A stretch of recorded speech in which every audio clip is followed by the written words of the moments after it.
Perkenalkan, nama saya Beatrice Rizky Suci Alta. Saya mahasiswa Universitas Katolik Indonesia Santo Paulus Ruteng, program studi pendidikan guru sekolah dasar. Hari ini saya ingin menunjukkan kepada kita semua bahwa biologi adalah ilmu tentang kehidupan dan sebenarnya sangat dekat dengan keseharian kita. Lewat video ini, saya akan mengamati beberapa aktivitas dan makhluk hidup di sekitar rumah sebagai bukti bahwa biologi hadir di mana-mana. Hai teman-teman, pada video kali ini kita akan membahas tentang jamur. Nah, di bagian dinding rumah yang lembab ini saya menemukan jamur tumbuh pada permukaannya. Jamur merupakan salah satu jenis mikroorganisme yang termasuk ke dalam kingdom fungi. Nah, teman-teman pasti bertanya-tanya mengapa jamur termasuk dalam kingdom fungi.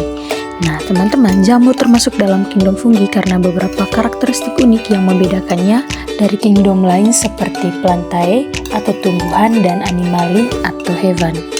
Tempat yang lembab dan kurang cahaya karena tidak bisa melakukan fotosintesis seperti tumbuhan. Jamur mendapatkan makanan dengan cara menguraikan bahan organik di sekitarnya yang merupakan contoh dari proses dekomposisi.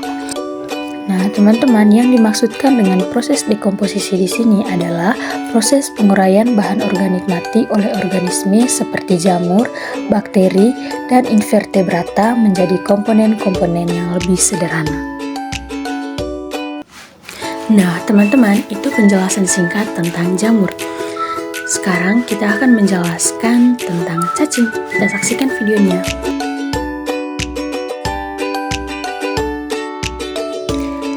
Teman-teman, sekarang kita akan membahas tentang cacing.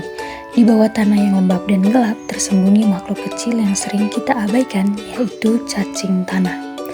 Meskipun tubuhnya lunak dan tak memiliki kaki, cacing tanah memegang peran penting dalam menjaga kesuburan tanah. Mereka menggali lubang-lubang kecil saat bergerak, membantu udara dan air masuk ke dalam tanah. Lebih dari itu, cacing juga memakan sisa-sisa tumbuhan yang membusuk, lalu mengeluarkannya kembali dalam bentuk kotoran yang kaya nutrisi.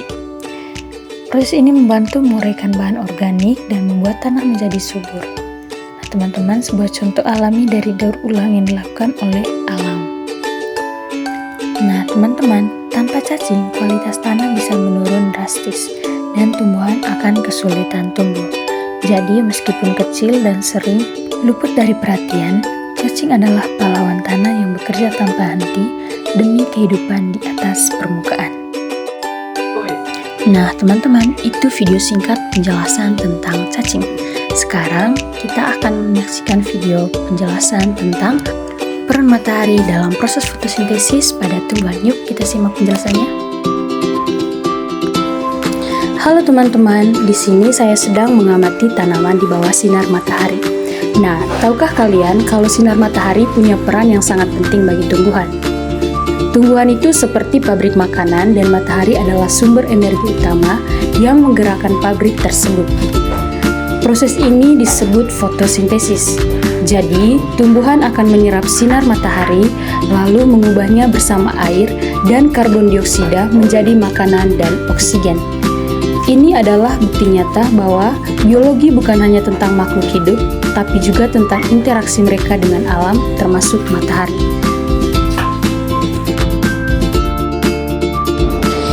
Jadi teman-teman, dari pengamatan kita tentang lumut yang tumbuh di dinding yang lembab, dan cacing tanah, dan peran vital matahari dalam proses fotosintesis, kita bisa simpulkan satu hal penting.